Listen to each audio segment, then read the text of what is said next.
Hello, everybody. Welcome to Customer Discovery with Bob and Mike. I'm Bob London, Customer Discovery Expert. This is Mike.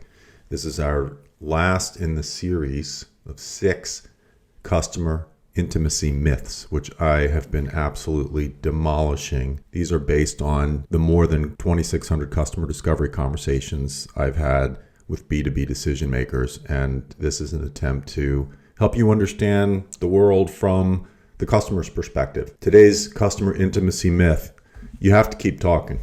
Just keep talking. You have slides to present, keep presenting, keep going through bullet points. This is perhaps one of the hardest myths to burst because we are trained to talk. We are trained to pitch. We don't practice listening. We practice speaking and presenting. There is no Toastmasters for listening. The reality is that the mute button can be your best friend. What do I mean by that? Try going on mute after you ask a question of a customer, because the reality is just because they pause doesn't mean you have to jump in to solve a problem or sell something. It just means they may be thinking. A pause might mean that they're still thinking and they have more important things to say about what's important to them, not about your agenda, not about your product.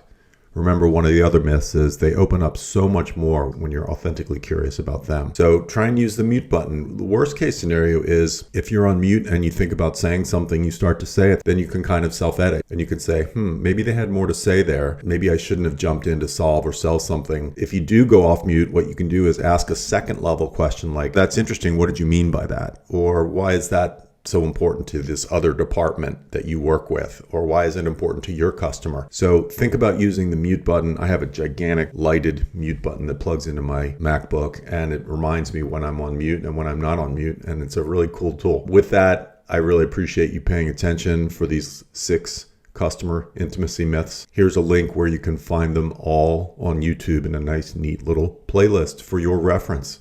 Thank you very much. Take care.